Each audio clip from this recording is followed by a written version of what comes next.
personal branding is not personal bragging, right? What I want people to think about is you've had experiences that you can share that help other people. Mm-hmm. And so how do we give a face to a business? People follow leaders, not logos.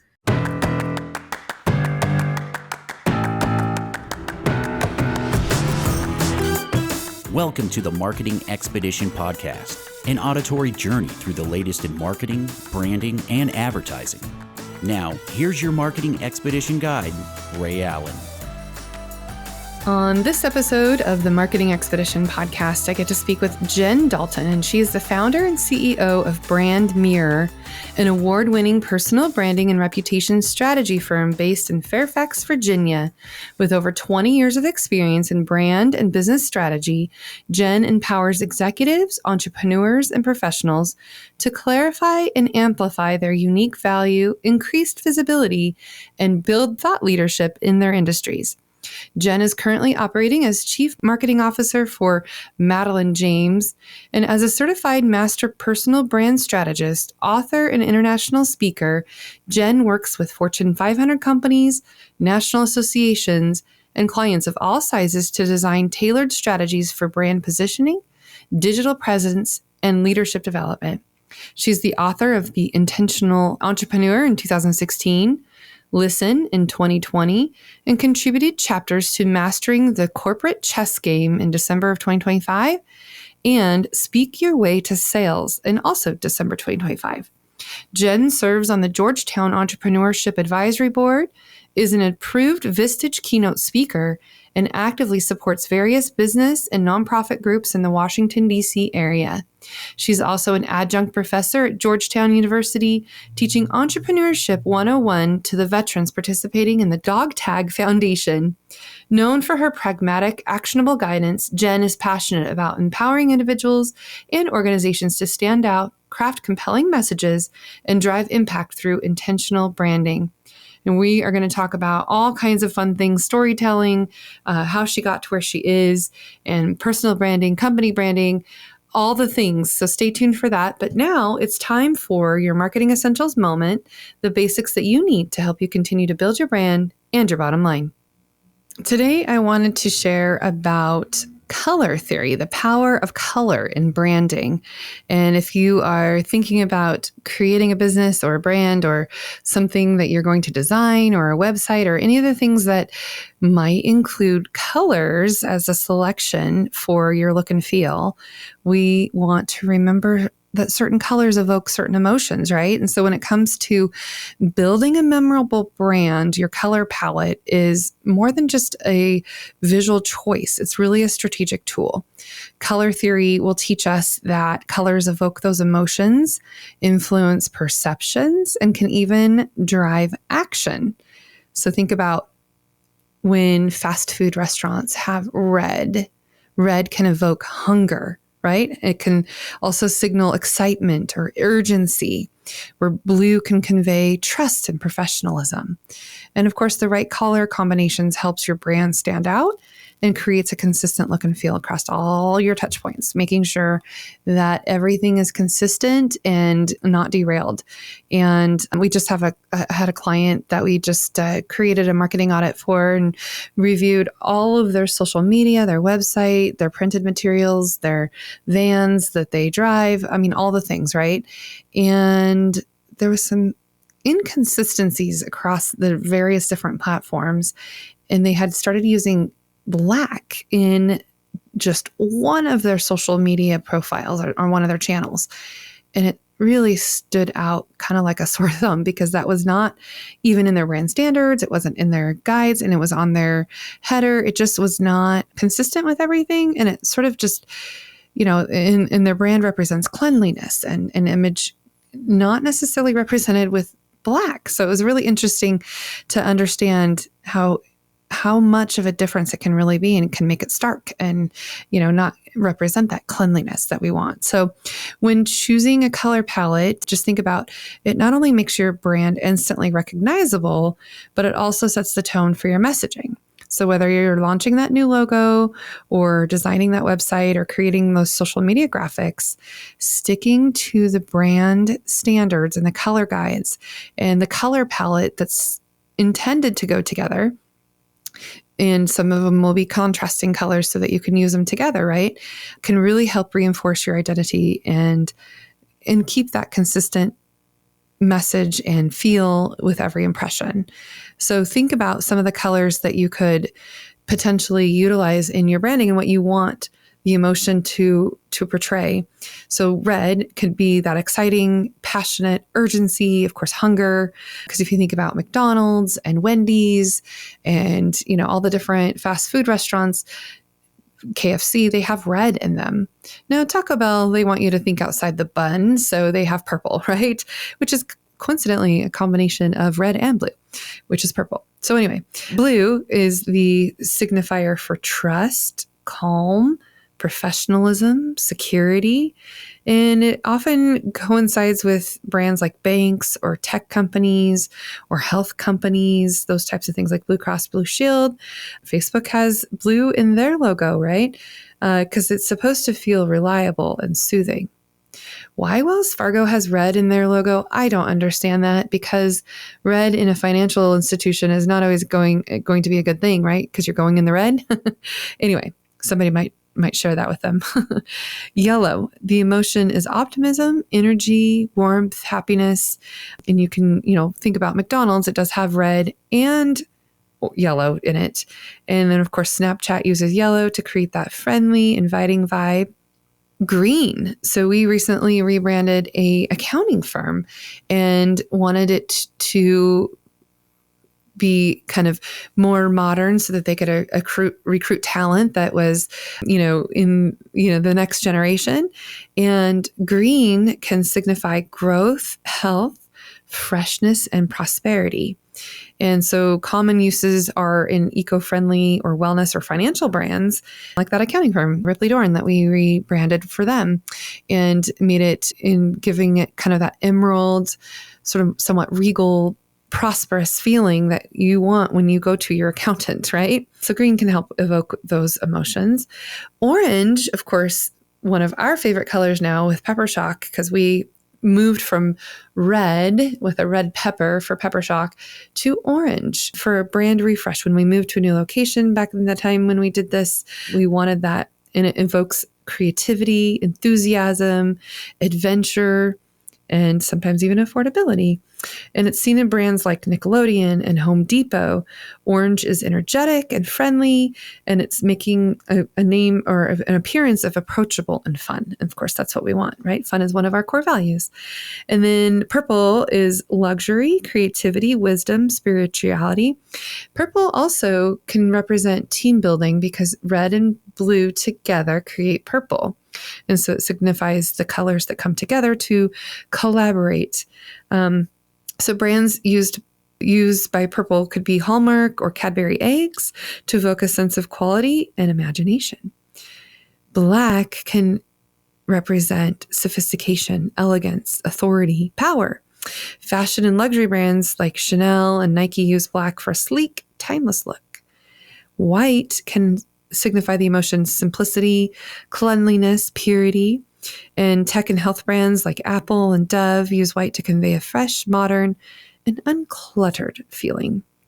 Pink is playfulness, femininity, compassion, youth. So brands like Barbie and T-Mobile use pink to stand out and connect with a youthful or creative audience. And really bright pink is mentionable because it's something that it will capture attention. Brown is stability, reliability, warmth, and earthiness. So think about brands like coffee brands or outdoor brands or UPS because they're grounded. M&M's, Timberland use brown for that grounded, trustworthy feeling. And of course, color combinations coming together can certainly elicit different kinds of responses too. So thinking about how you're wanting your brand to represent the emotion or the impact that you want it to, and if you want to stand out or if you want that adventure or any of those things that we mentioned in those descriptive words. What is it that you want? And sometimes what we do is word clouds. We interview and talk a lot and then understand the words that come out the most in our conversations, in the things that we're talking through. And what are the words that we own as in our personal branding and our company branding? What words do we want to own, and what is going to be represented by the tonality, the look, the feel, and of course, the color? All right, with that, let's get into our interview.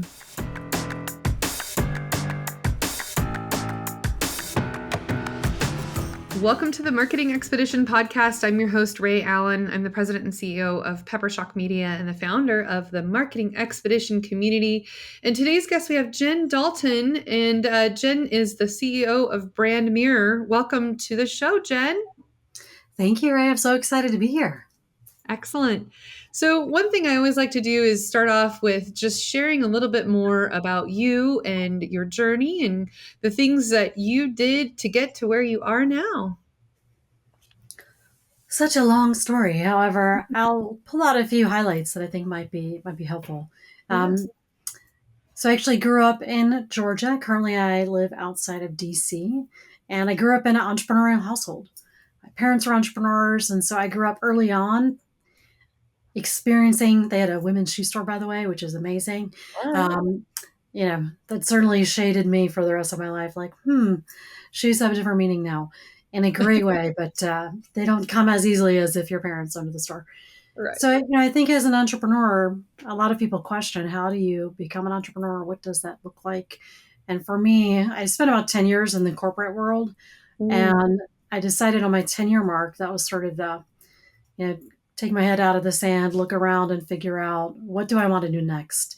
And becoming an entrepreneur never seemed scary to me, having grown up in a household of entrepreneurs. And so for me, it was, what do I want to do next? And I went back and got my exec MBA sort of in parallel while I was working, and realized that my classmates were amazing and no one really knew how to talk about themselves. And so that helped me really think through, okay, I love marketing and branding. I love storytelling. I'm the weird person that likes to watch the ads because I want to see how people are messaging things. And so my first clients were some of my classmates, where we really were talking about, what's your story? How do we help you go from your current role to launching a business or to becoming a CEO? And so that's really how it shaped up for me. I learned a ton in the corporate space, and that all is information that I use now in my business. So 13 years later, still loving working with entrepreneurs, with executives, with businesses, all thinking about, how do you build really a brand of leadership, a brand that is trustworthy, and that really helps accelerate people choosing to work with you. I love that. And of course, you've authored several books, which is always fun and all around, marketing and entrepreneurship. So tell me about that process and kind of what led you down that path of being an author. Sure. I mean, I think one of the things that we also figure out as entrepreneurs is a capacity constraint. And so for me, my first year in business, I was like, I want to help 10 people. And then the next year it was 100 people. And then the next year it was 1,000 people. And you can sort of see the progression where the math doesn't really math at some point, unless you expand and hire, etc. And so I thought what I would do is write a book. And the first book I wrote in 2016 was called The Intentional Entrepreneur. And it was about, how do you intentionally leverage your personal brand to design, define, and build your business brand. And so the whole book takes you through from, what's my why, right? What am I trying to do in this world? To, what do I name my business? To, who are my clients? What's the purpose? And not necessarily in that order, but through those foundational questions. And then I have lots of client case studies within that also talk about, how do you scale your business and your brand so that it stays true to your values and the impact you're trying to make? So that was my first book. It really was a function of, I want to impact more people. And so how do I do that? And I have sold over 10,000 copies. So I feel like, okay, good. I can check that number. 10 people to, 10,000. That's right. Good. That's right. And again, I think a lot of times we also get stuck thinking, if I don't do something that, really helps solve problems for a billion people, then I'm not successful. And the reality is, do what you can with what you have where you're at. Mm-hmm. And I think that's important for people to remember, because you can impact one person and that changes their world and it changes the world of those around them. So I think for entrepreneurs or for people looking at making an impact, growing their business, think about what it means to scale it 5 years from now, 10 years from now, and then work back from that to understand what has to be true to do that. For me, it was a book. For someone, it could be hiring people. It could be something totally different. But you do want to have a discussion with yourself around capacity. I think that's really important. The second book is called Listen, How to Navigate the Difficult Conversations Life Throws at You. Mm-hmm. And this came about, I was actually in my living room sitting on the couch. My husband was in the dining room, which is sort of over a knee wall. And he said something about politics. And I remember getting really what? And I was like, what is going on? Why am I overreacting? I love this person. We've been married for 20 years. What's happening here? And then I started to go, well, look, I'm really good at difficult conversations, but clearly there's a whole set of them that I need to continue to work on. And I think politics has been a very divisive topic, but there's lots of other hard topics, like taking care of your parents or your kids or business conversations. So I went out and interviewed 30 really smart people that I know in my network, some that were introduced to me who people thought they'd be a great candidate for this. And I asked people, what's the hardest conversation you've ever had and how did you navigate it successfully? And in parallel, I did a ton of research. So it took about 9 months to write the book. My first book I did in 12 weeks as part of a really aggressive cohort. So there is something to be said for publishing books with peers. However, that's a really fast timeline. I don't recommend that. Seems 9 months. Yeah. My husband was like, you signed up for what? And I was like, yes, sorry, honey. But the second book, I did a lot of research and I also came up with a framework to help think about, where do you start with a difficult conversation? If you get pulled into one, if you are receiving one, and how do you navigate that? Because I think, to me at least, if I have some structure on, if this, then this, it can help me de-escalate it and really try not to have my emotions jump to the forefront. And I think as I get older, the more difficult conversations I experience, which I think is true for most people. And so I feel like this is something still worth talking about. So those are the 2 books I've written. There's a third in there somewhere. But I think books can be a great way to share how your business operates, share what matters to you, and also make a difference. It's not for everybody, but I do think it's worth considering if you want to create something like that.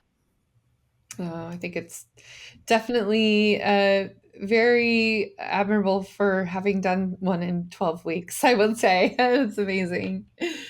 Okay, so yeah, and I see Speak Your Way to Sales is your other book. Thank you. I do. I have 2 more books coming out, but they're not fully mine. They are collaborations. One is Speak Your Way to Sales this December, and one that's actually out right now, Mastering the Corporate sort of Chess Strategy, right? So it's early career advice from, I think, 10 or 11 of us contributing chapters.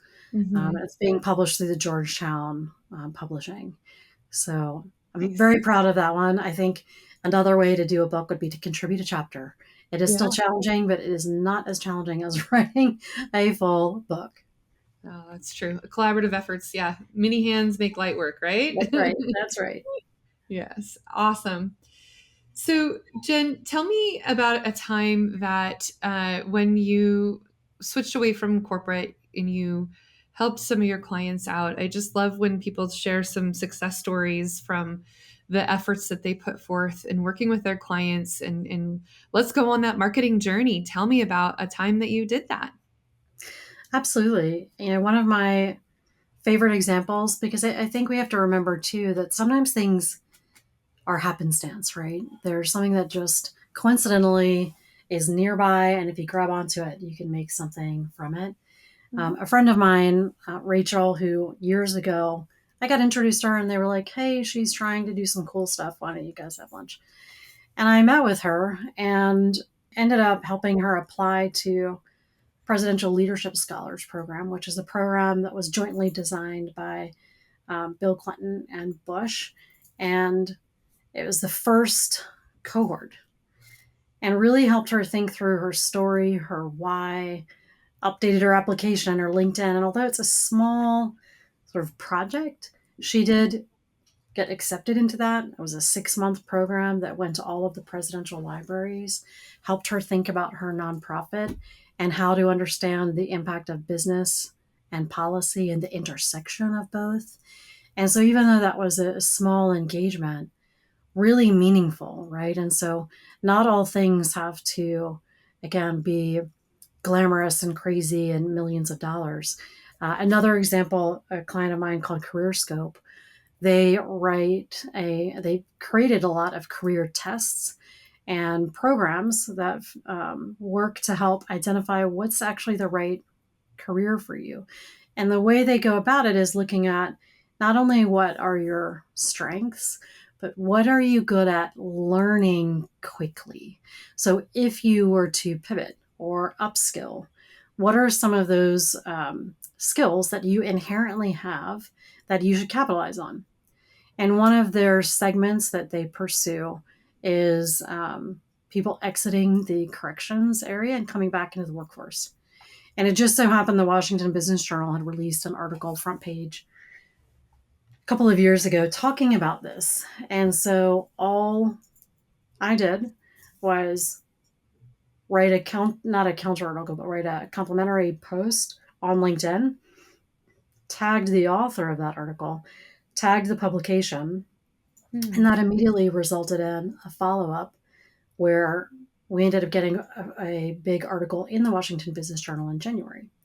And so again, sometimes people forget it's the small relationship building things that make a big difference. And so to go from commenting on LinkedIn to turning into free marketing, basically, a month later is fantastic. There are other companies that I'm working with. One I'm working with right now is Madilyn James. It's a competitor for Poshmark and The Real.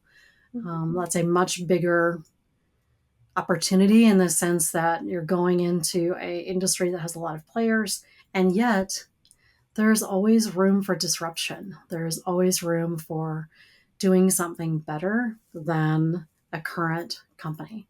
And so that's one where it's designing the name, the brand, the messaging, the stories, what really differentiates you. I think that's always a hard question for entrepreneurs, for business owners, just for individuals. How are you unique?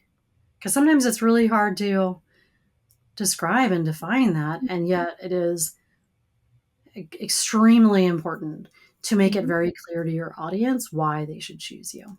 So those are a couple of examples, I think, again, from small to big launches with podcasts and marketing campaigns and ads and media, but it can all start super small too. So tell me about some of the things that you're doing to launch this brand. I mean, this day and age, there's so many different tactics that we can take. I'm just curious, what path did you put forth for this launch? Great question. I think one is always going back to your audience and choosing your initial audience. And for us, it is the people on the platform who want to sell. Now, that sounds really simple, but if I talk about, well, who are these people? Well, it's organizers who maybe want to add a new revenue stream. It's business owners who have a brick and mortar, or maybe they sell out of their home and they want to launch an online platform, but they don't want to have to deal with managing a website and a sales platform like that. It could be college students who love to thrift. My oldest loves to thrift. Whenever he's home from college, we're out at Goodwill, like 6 different locations in one day, right? And then reselling. And so I think right now, with so many people interested in additional income, extra time, doing something they love, the gig economy, however you want to describe it, having a platform like this where it's about, hey, we're here for the seller. We don't have hidden fees. We don't have extra stuff. We're keeping the platform as simple as possible and yet as meaningful as possible. I think the other thing is that we have storefronts for every single seller. So you have your own boutique. It is about you. And when we spend marketing dollars, we're promoting people on our platform. I mean, it's all about how do we help put more profit back in people's pockets. I feel like lately in a lot of the platforms, people just want to charge more money, whether it's extra fees.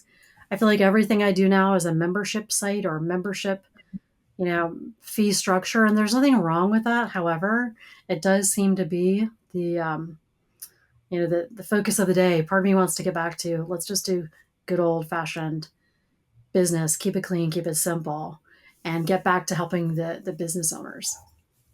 Yeah, and then if you forget to cancel the memberships, Oh my they God. can all add up. Well, every single month, I'm like, what did I sign up for that I need to cancel? And it's a thing, right? Absolutely, especially as a business owner. I mean, I think as a normal human, we do that. But as a business owner, I'm like, oh, I'll try that. And I'm like, dang it, I forgot to cancel. So yeah, I think for me, what I love about this brand, it was started by a couple. They're serial entrepreneurs from the tech space. They're taking that tech knowledge and translating it into a platform. And the Madilyn James name is from a family member who was really grounded in integrity and respect and work ethic. And I think really respecting things that are handcrafted, handmade. And so although this is for people who want to maybe empty out their closet and get money, it's also for the artisans and the creators. And I think a lot of people right now are learning how to create and getting back into that, whether it's painting, drawing, woodworking, sewing, crocheting, whatever it is. I love that there's this whole movement around how do I use my creativity and monetize it, by the way. There's nothing wrong with monetizing what you're making. Do the things that bring you joy. That's awesome. Absolutely. Absolutely. Yeah. I wish I had more time to do that. I always say, gosh, if I had time, I would do this or I would do that. You just have to make time for it, right? It is true, right? It's hard to carve out time to do things, but I do think creativity is a great way to reduce stress. And for me, at least, it can help activate other ideas. So nothing I draw or paint should I ever sell. Okay, let's just be clear. However, it is a great creativity outlet, right? I think, I'll be the first one to go support a paint and sip, drink some wine, and paint a starry night. But I think having a company that's really vested in the people on the platform and they're really trying to help them win is a big deal. Yeah, absolutely. Want to start a podcast but don't know where to begin? At Poderific, we don't just produce podcasts, we help you create auditory experiences that will captivate your audience. Our state-of-the-art podcast recording studio, powered by Peppershock Media, is designed for creators like you. Record with high-quality equipment supported by our expert team and distribute your podcast across major platforms like Apple and Spotify. Whether you're launching your first episode or you're a seasoned podcaster, we got you covered. Visit Poderific.com today to learn how we can help you produce, record, and share your story with the world. Your podcast deserves to be Poderific. So I want to know who your ideal client is now. And I know that you're immersed in launching this brand that you've been working on, but if you had to identify with your soulmate client, who would it be for you? My soulmate client. I really think that people have gotten so wrapped up in activity that we haven't had a chance to step back and really think about what's my purpose, what's my why. And so for whether it's executives or CEOs or people who want to start a company, I love working with people who truly want to make a difference and they just don't know where to start.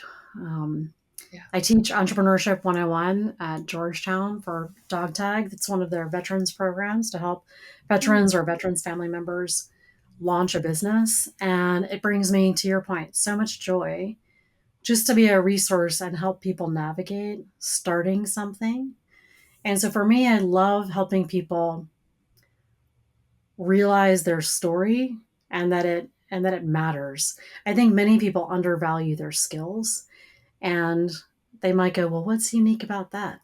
And my job is to help people be gutsy and see a bigger picture of who they are and help them realize that, right? And to paint that vision and then back into what's the strategy to get there and what's the implementation that has to happen, the execution that has to happen to get there. So I love working with people who have a fantastic idea, a fantastic message, and they need help turning it into something. Or I should say, and it could be someone who, I see a lot of businesses where the CEOs are kind of in the back seat from a visibility standpoint. And the reality, I always tell my clients two things. Well, I actually tell them many things, but these are a couple that stick out. One is telepathy is not a strategy, right? If you want someone to know that you can do something and help them, you have to let them know that. Personal branding is not personal bragging, right? What I want people to think about is you've had experiences that you can share that help other people. And so how do we give a face to a business? People follow leaders, not logos. So for people thinking about, I want to have the business be the face, well, it can't, right? We need people. We need our CEOs to be a better face to the business. We need the next CEO for succession planning to be the face of the business. We need to think about who is interacting with the customer, whether it's a call center, whether it's people in the store. How do we make sure they're giving a great experience to our clients? So we've got to make our people happy that work for us. We've got to make our clients happy. But one way to do that is to help people get to know, like, and trust the people that are running the company. I mean, you may have heard this statistic, 40% of millennials who are fully in the workforce, right? They will go look at the CEO of a company to decide if they want to go work there.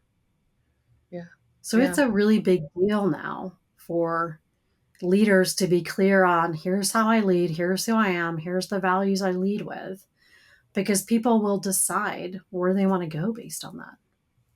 Yeah, no, you're right. I think that people want to buy from people and people that they trust. And I like what you said about, people buy from leaders, not logos. And sure, the logo can represent the company, but the leader is, they're the ones that can share the story, talk about who they are and what they do, and get in front of those that they want to build that trust with. I like that.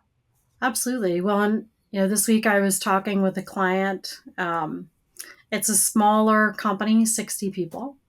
And we were going through a storytelling exercise because their business has grown, more complexity with what they offer, which is appropriate. Sometimes you have to ask yourself, is this complexity for the right reason or just because we're growing? Like, what's up with the complexity?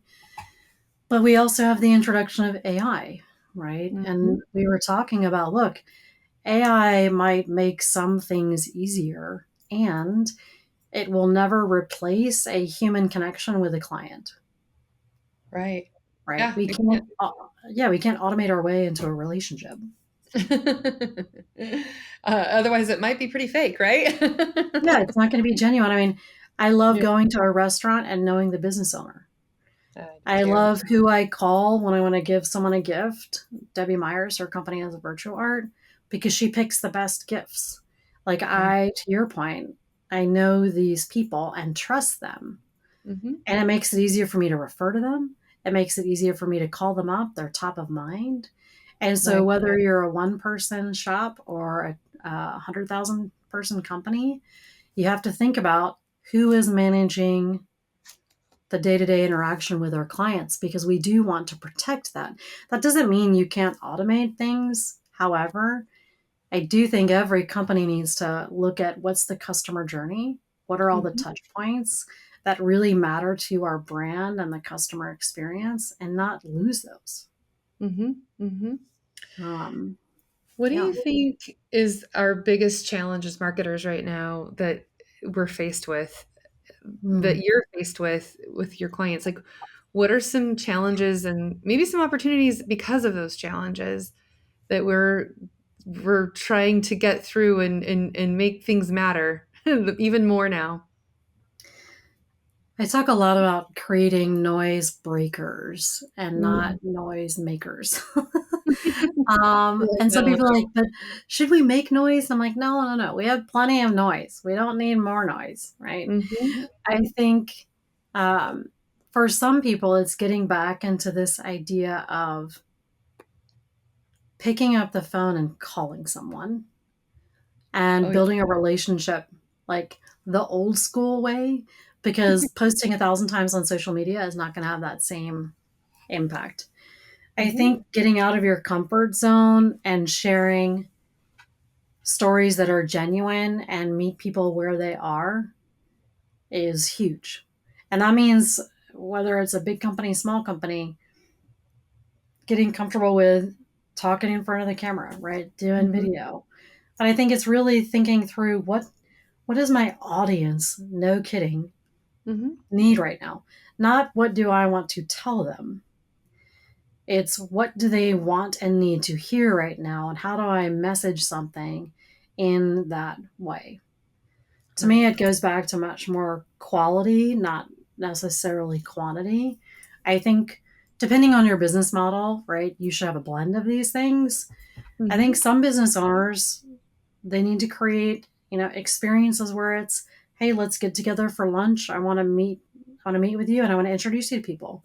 Right? Get back to the old school trust building interactions. And I think a lot of people confuse quantity on social media or quantity of stuff versus thinking about, no kidding, what really would make a difference for your audience, staying true to what's their pain point and how do you get in front of that and how do you make it interesting. So that's the other thing. I think people want to have more informal connections too. Like, I want to go have fun because we build trust in informal settings more so than formal. So how do we bring people together for a dinner with a great speaker? I keep talking about food. I do like food, but it could be any event. Yeah.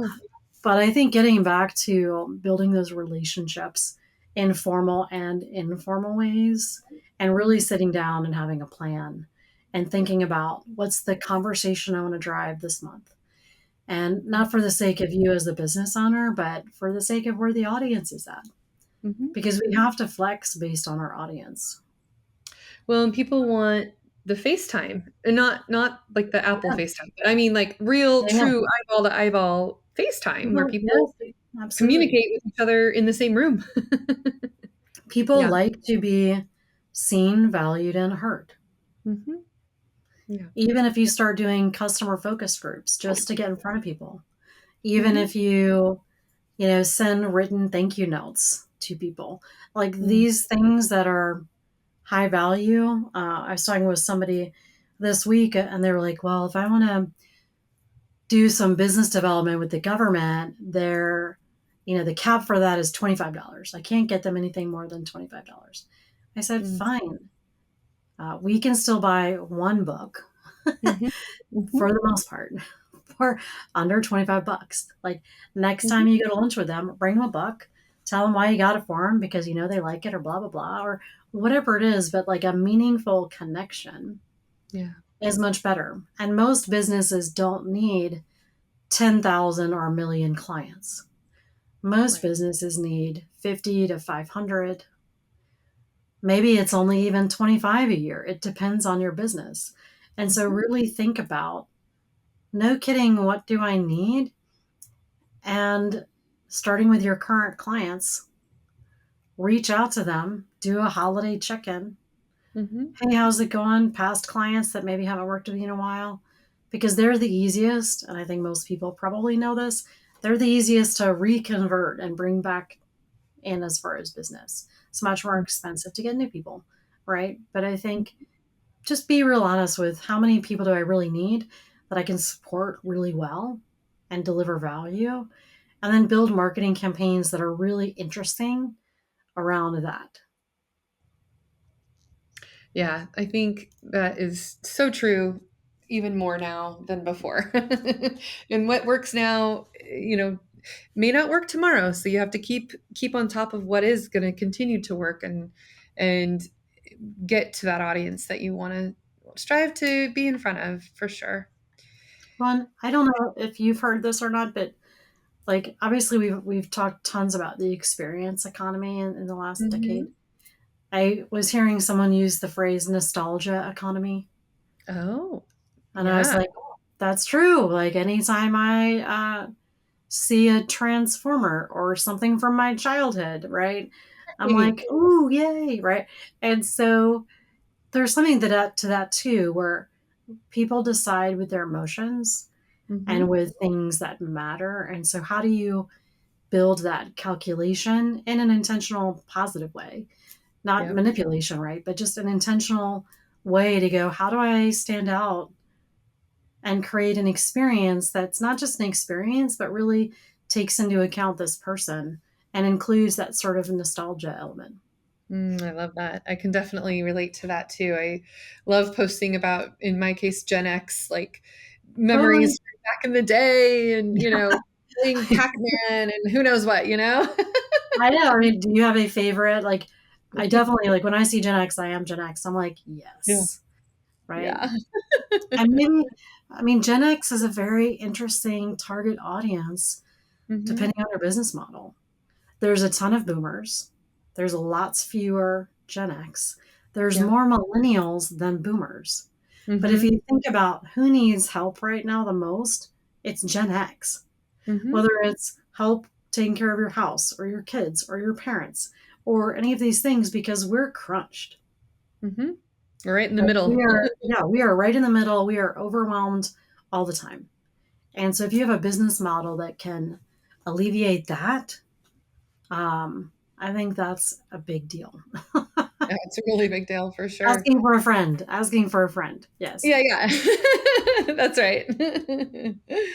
Well, so out of all those subscriptions and things that we sign up for, what are some that you actually follow and like resources that you tap into that you think every marketer or small business or entrepreneur or leader needs to look at or see? Sure. Great question. The dreaded QuickBooks are some tools to help you with your money, right? I do hmm think bookkeepers are important. So something to think about for sure as you get bigger. Tax strategy, stuff like that. However, I like Go High Level, a sort of a CRM campaign. Okay. Um, and I've got my website there and social media marketing management there, automations there, proposal writing there. Hmm. A proposal tool I've used in the past that I really loved was Proposify. I think that's a Yeah. fantastic tool to use if you're a smaller business. hmm Um, Dubsado is a platform I've used before that I've liked. I think, in my experience for myself, I really have hmm to think through what habits and behaviors am I willing to change, Mm. and then get a platform that I'll actually use. What I am is notorious Auto? for like, I've never heard of that one. yeah, Dipsado? Dubsado, Dubsado, I believe. It's kind of an end-to-end platform where you can do contracts and proposals and invoices and project management and planning. It tends to be for smaller businesses, Mhm. but I think it's a great platform to consider and look at. I do Hmm. use Perplexity as my AI tool. Hmm. Usually I'll start research there, but I never end a project there. I'm always working on it, Mhm. um, because I do believe that we still have to create Yeah. our own content, right? Our own material. That doesn't mean we can't get some help with ideas and things like Oh, that. yeah. But I don't believe AI will replace creativity Hey, per it se. still has to take human input, human 100%. intelligence to be able to use artificial intelligence. So, yeah, Yeah. it's Yeah. humans Well, can't be replaced. absolutely. Well, it's funny, my niece who studied English in college and then got a master's in editing, thank goodness someone is doing that. Yeah. She actually works for an AI company Oh. on how are they crafting the inputs and what are the outputs, and really think so at any point, even if you have a business and you're like, I'm going to get rid of half my jobs because AI will do it. No, it won't fully do it. You still need a Yeah. human to help Yeah. either direct, or you automate a lot of the tasks that are low hanging fruit, and then Mhm. you optimize your people and you really get them to do meaningful work, thoughtful work, deep work. Right. They can Uh, focus on the things that yeah, are, yeah, exactly. the time that's invested is better invested because they can speed up. Instead of spending 6 hours on a spreadsheet, you can spend 6 minutes and then be done, and then move on to things that are going to be helpful in the business for Absolutely. sure. Yeah, I agree. 100%. Yeah. For social media marketing, I, for myself, use Loomly because it's pretty light infrastructure. For some of my clients, I will use Sprout Social. Okay.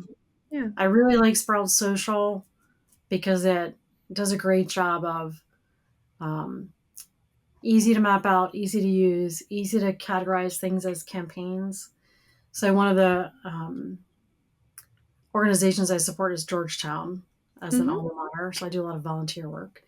So I Mm. have been helping them with their marketing and launching a podcast and figuring Cool. out what's the editorial calendar and what are we talking about on a regular basis and featuring alumni entrepreneurs and all the stuff on campus. And, Mm-hmm. they've gone from like, it's just vastly changed over the last year and a half, the amount of visibility they have.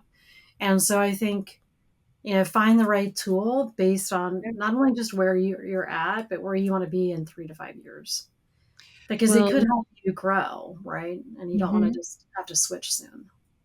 Well, and with all the tools out there, there's definitely something for everything and every way Oh of yeah. going about it, and just having to analyze and understand how people use what they use. We're using for podcasts, I was going to tell you this Riverside tool. We Yes. started using it not too long ago, and I can also stream live on multiple social media channels now all at once. I And it just also got does these Riverside. Yes. cool like magic clips. So when we're done Yes, I've seen that. it'll automatically create clips for me and take the highlights, and it's pretty cool. It also takes out, to some degree, you can set how much of a degree, all the ums and ahs, and so now as I say that, it's probably going to take those ums and ahs out. I But think yeah. I definitely had several. And it's funny, for Riverside, I just signed up for Riverside Good. Yeah. last month because Oh, I want good. to use it for a couple of clients. But all to the same point you're saying, right? It Yeah, saves time, it totally does. Yep, it's right? absolutely sped up our time that we were spending editing and doing all the things. So it's been helpful. And it transcribes it too. And the cool thing Yes. is if you want to edit something, you can just highlight the words, the text, and then, backspace, and automatically it deletes it. The other Amazing. thing is I said somebody's name wrong, like throughout the entire podcast. No. And I went back and I like phonetically spelled it Yep. and found all the places I said it wrong, and it matched my voice, and like I didn't even have to Oh, record it. It just did it for me. Like it takes a sample of my voice and made it, and it was pretty seamless. I was impressed. I was like, wow. yeah, totally. Well, These tools can I now like say things for me. it's crazy what they can do. A friend of mine he uses Galaxy, which sort of brings together a lot of AI tools. Mm. And he'll upload some material, like articles from certain thought leaders, and he'll say, create an advisory board as if these were the people on it and tell me what I should do with this business challenge. Mm. And it will actually come back with an answer as if they were the advisors. Now, full transparency, I think AI hallucinates and there's lots of mistakes and you should never trust it Yes. completely, right? You Yeah. have to check um, the citations. My Mhm. sister-in-law Yeah. she's an English professor, and she asked AI to write a paper just to see what it would come up with. And it was about Shakespeare and to include citations. And she wanted to look at it, and all of the citations were made up, Of course. right? And so, again, just be really careful. I think Yeah. as someone who creates content, Mhm. we have to be careful, one, how we protect it from an IP standpoint. We have to Mhm. be careful, how do we make sure it stays genuine and authentic to who we are. I Right. think to your point, Riverside's a great tool because it saves lots of time in a process you're already familiar with. So Yep. for business owners to think about, take a little bit of time and think through, what's the process I really need? And then how do I get a tool to help me to that? Yeah. Yeah. Because sometimes, I mean, I'm notorious for like getting a tool and like, oh, you know what, it really wasn't the right fit. And what I should have done is, hey, what do I really need the process to be? And then go find a tool that'll do that. Yeah. Most entrepreneurs, and we have shiny object syndrome, right? We'll be like, oh, I'm going to try this cool new thing. That's like, no, hold on. Wait a second. When everybody was coming out with all the AI images of themselves, like, Oh my gosh. different backgrounds and all that. I mean, I signed up for a couple different ones, and to be fair, I was giving a presentation about AI, so I did it for good reason, but at the same time, like there's so many tools and so many things out there that and now it's getting hard to tell in some cases whether or not it's fake, or if it's real, or if it's been,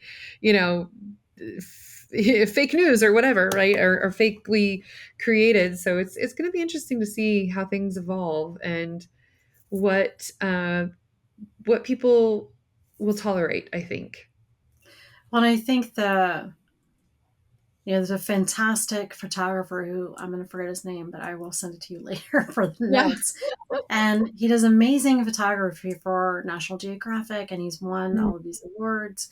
However, if you go to AI and you say, make a picture of an eagle like so-and-so, it will make a picture that almost looks just like his. And it's absolutely not okay. Yeah. It's like, right. So, and I think Denmark just passed a law that protects people's identities, voice, their image, kind of like NIL sort of, right? But this idea of like, you can't use someone's voice, name, pictures, etc., like for citizens. And so I'll be curious to see if that happens in the US. Right. Interesting. So, but I think it's huge. This has been a really good conversation, Jen. I wish we could keep talking all day, honestly. I think we could. But I would love for you to share how people can reach out to you, or, where they can find you, where they can find your books, all the fun things that you can share now. Oh, thank you so much. I would love for people to catch up with me on LinkedIn. You can find me, Jen Dalton. I would love for people to follow me on Instagram, Jen V. Dalton, as well. My website is BrandMirror.com. I have a lot of free resources to help people think through your own personal brand strategy, even if it's as basic as like how to get started writing a blog, best practices, to lots of other fun tools that are important when it comes to communicating and storytelling. So I'd love for people to check those out. Do feel free to connect with me. I mean, I'm happy to answer questions. I love helping. So whatever I can do to help, just reach out and connect. Excellent. Jen, thank you so much for your time today and being flexible with my time. I'll be honest, I was a little tardy to the party, and she was very gracious and thankful. I just had a lunch meeting run way too long. So thank you for your understanding, Jen. Of course. Happy to chat with you. Thanks for giving me the space and time. I appreciate it. Absolutely. And for those of you listening, the best thing that you can do for Jen and I both is to share this with others that you know that need to hear exactly what she was talking about today. And also give us a review. That is like gold for podcasters, as you know. So, and I always like to share and shout out those of you who give us reviews. And thank you so much for doing that, for those of you who have. And until next time, everybody, enjoy your marketing journey. Thanks for listening to the Marketing Expedition podcast. Want to continue the journey? Don't miss out on new episodes. Subscribe on iTunes, Spotify, Amazon Music, or wherever you get your podcasts.